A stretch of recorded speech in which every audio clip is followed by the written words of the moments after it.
इसके बाद जो 15 मीटर से ऊपर के मकान के एक नई समस्या खड़ी हो गई। सर ये फीता लेकर नहीं नापा जा सकता, बड़ा मुश्किल काम है कि 15 मीटर से ऊपर का मकान होगा तो उसे तोड़ देंगे, रेगुलाइज नहीं करेंगे।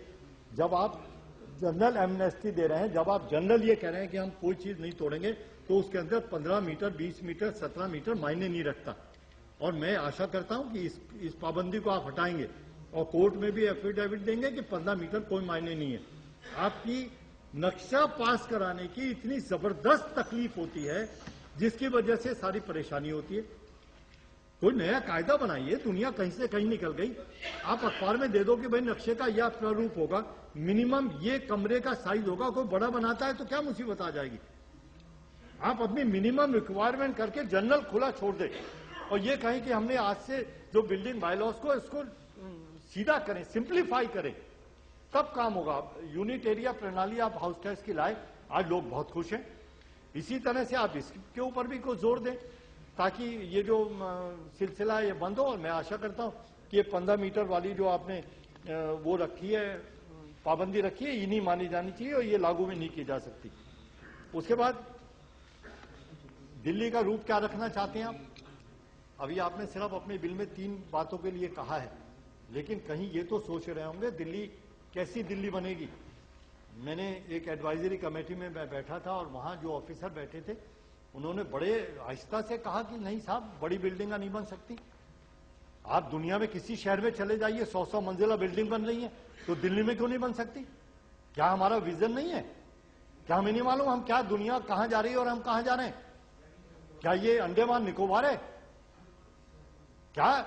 कोई तो जो ऑफिसर आपके हैं, हमारी दिल्ली कैसी हो, बट दुनिया के नक्शे पर दिल्ली का नाम हो। बार बार हम कहते हैं दुनिया जैसी, हम सबसे बढ़िया दिल्ली बसाना चाहते हैं। विजन क्या है हमारा? आज सिर्फ 12 खंबा रोड पे एक 20 मंजिला 25 मंजिला बिल्डिंग बनाने से हम ये कह दें कि हम बहुत बढ़िया बड़ा समझदार हो गए, ये बात मैं मानने के लिए तैयार नहीं हूं। दुनिया में 30 साल पहले मेट्रो आ गई, हम आज लाए हैं। मैं मुबारकबाद देता हूं। अगर कांग्रेस की पहल नहीं होती तो शायद मेट्रो नहीं आती इतनी जल्दी। और राजीव गांधी का सपना था, इसलिए मेट्रो आई, उसको बीच में रोक दिया गया। तो इसी तरह आज दुनिया के बड़े बड़े शहर, फ्रैंकफर्ट को देखें आप जाकर, उन्होंने 5 किलोमीटर शहर को पीछे ले गए और ऐसा डेवलप किया, आज दुनिया के लोग वहां जाते हैं। आप सिंगापुर चले जाएं, आप मलेशिया चले जाएं, आप चाइना चले जाएं, बीजिंग जाए, शंघाई जाए, आप जाकर देखें कैसे शहर बसाए जाते हैं। तो कोई विजन उन अफसरों का होना चाहिए, उन्हें खुला छोड़ें सर, उनको पैसे वैसे दें, जरा जाके घूमें, देख के आए दुनिया कहां से कहां जा रही है। हम वही छोटी छोटी बिल्डिंगें बनाकर खुश हो जाते हैं, पता नहीं हमने क्या बना दिया। तो मैं आशा करता हूं आपके रहते हुए तो कम से कम ये जरूर होना चाहिए। एक हमारी एक सबसे पहली जो दिल्ली जहां से सब दो चार दिन दिल्ली कहां से शुरू हुई सर? सर उनका हिस्सा भी मुझे दे देना सर, आज सामने बेंच खाली है। नहीं, तो वो हिस्सा भी बहुत हिस्सेदार बहुत बन गए। तो वो पुरानी दिल्ली सर जहां से सारी दिल्ली शुरू हुई सर, उसकी तरफ भी आप जरूर देखें। वो गुलदस्ता है सर, आज भी वहां पे 5-5, 7-7 पीढ़ी के लोग रहते हैं और पतली पतली गलियां, वो पुराना माहौल, गंगा जमनी तहजीब, वहां का जो हिसाब है वो नए बिल्डिंग बायलॉ से सूट नहीं करता। वहां 100% कवरेज के मकान बने हुए हैं, वहां हमेशा ऊपर रिहाइश रही, नीचे दुकान रही है और जो वहां के बाजार हैं वो बदले नहीं जा सकते। आज बार बार उन पे तलवार लटकाई जाती है कि इनको हटा दो, इनको भेज दो। कभी पेपर मार्केट को नोटिस भेजते हैं, कभी केमिकल मार्केट को भेजते हैं। तो मैं आशा करता हूं कि उसके लिए कोई अलग सा बोर्ड बना दें आप, वो बोर्ड वहां के रहने वाले उसके बोर्ड के मेंबर हों और वो ये देखें इलेक्टेड आदमी कि हम शहर में क्या चाहते हैं। मुझे पता नहीं, कई बार कोई विजन दे देता नहीं चांदनी चौक को बंद कर दो। चांदनी चौक का मतलब वो चांदनी चौक सड़क नहीं है। चांदनी चौक का मतलब वो 4 दीवारी के अंदर जो हमारे 5-6 गेट हैं, Delhi gate, Kashmiri gate, Mori gate, Turkman gate, Ajmeri gate, इनके बीच की जो दिल्ली है उसे चांदनी चौक कहते हैं। तो हमारा क्या विजन है उसके बारे में? उन लोगों को कैसे राहत दी जा सकती है कि उनके मकान दोबारा बने?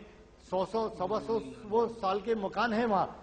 अब अगर वो तोड़ के नहीं बनाते तो वो गिरते हैं, और बनाते हैं तो अनऑथराइज बनाते हैं, अनऑथराइज बनाते हैं तो सबकी तलवार लटकती है उनके ऊपर।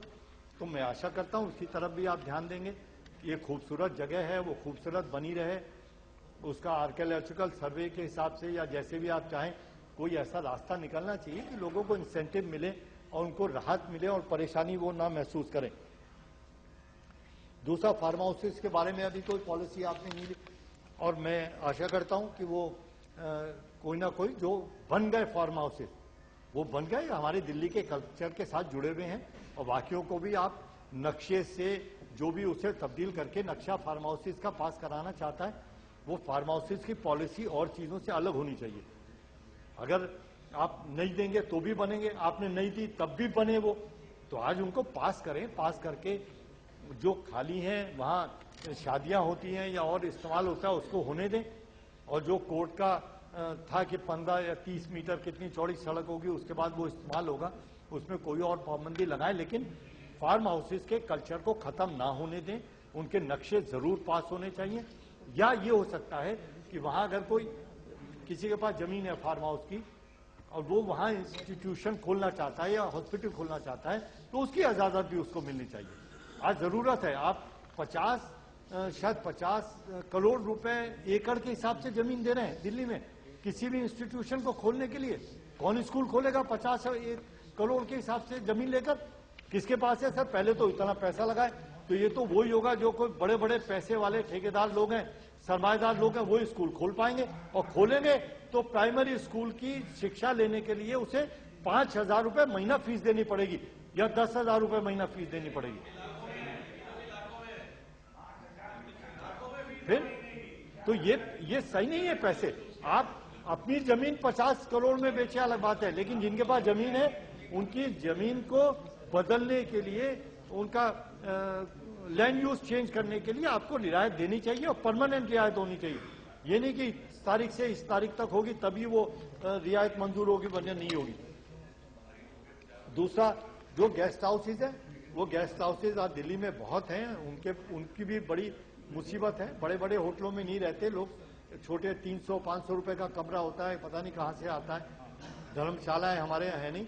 तो मैं आशा करता हूं कि उनके लिए भी, आपने पिछले अपने भाषण में भी नहीं कहा था, इस बार कोई ऐसी नीति उनकी बनाए ताकि जो गेस्ट हाउसेज पहाड़गंज के हैं, करोल बाग के हैं, अब जगह बन गई, लोग रहते हैं, डेवलप हो चुका, लैंड यूज बदल चुका उनका, तो उनको रेगुलाइज करें ताकि आप लाइसेंस फीस लें, कौन मना करता है। इसी तरह अग्रवाल जी, अभी आपके पार्टी के और लोग बोलने वाले हैं। सर मैं ज्यादा नहीं बोलूंगा सर, एक दो और रह गया बस। एक मिस लैंड यूज में जिसमें प्रोफेशनल लोग हैं, वकील हैं, आर्किटेक्ट हैं, इस तरह के जो लोग हैं उनको भी राहत मिले। पहले उन्होंने कहा कोर्ट ने 25% में अगर काम करेंगे तो हम उनको रेगुलाइज करेंगे, ये सही नहीं है। तो वहां कौन सी फैक्ट्री चल रही है? वकील को फैक्ट्री चलाएगा, आर्किटेक्ट फैक्ट्री चलाएगा कोई? जब आप कंसल्टेंट है, एक तरह का प्रोफेशन है, उनके अंदर तो लोग आएंगे जाएंगे, तो उसके ऊपर इतनी पाबंदी नहीं होनी चाहिए। और जो मिक्स लैंड यूज है उसकी परिभाषा भी सही होनी चाहिए। उसके अंदर आप फैक्ट्री को अलग करें, दुकानें अलग करें, और प्रोफेशनल लोगों को अलग करें, और उनको अलग अलग तरीके से वो क्या उनकी सुविधा हो सकती है वो करें। अब जैसे आज सुबह भी बेसमेंट की बात आपने कही, बेसमेंट अगर आप पार्किंग के लिए लागू करें और नए नक्शे जो पास हो रहे हैं उसके अंदर बेसमेंट आप अलाउ करें, बिगर किसी कंपाउंडिंग फीस के बेसमेंट अलाउ करें, तो बेसमेंट सबकी पार्किंग की समस्या भी हल हो जाएगी, और वो भी बहुत बड़ी समस्या है हमारे सामने। तो मैं आशा करता हूं उस तरफ भी आपका ध्यान जरूर जाएगा। दूसरा,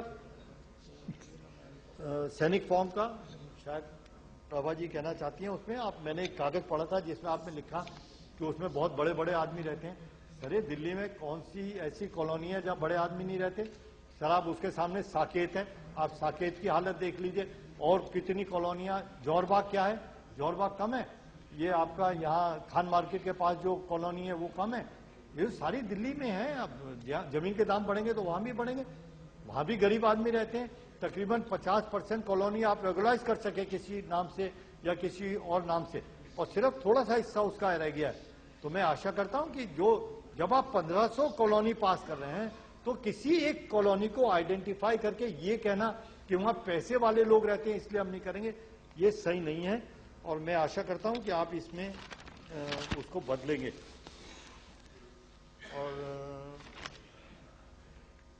एक वो वेयर हाउसेस का सर और है, बस एक पॉइंट और है सर।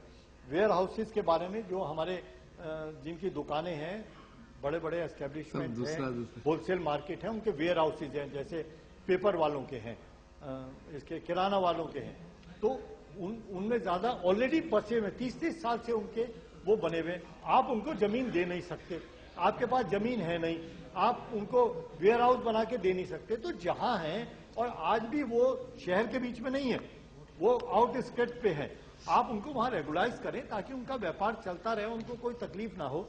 और बहुत एक ऐसी चीज है जो शायद किसी के ध्यान में नहीं आई होगी, इसलिए ये प्रॉब्लम उनके साथ आ रही है।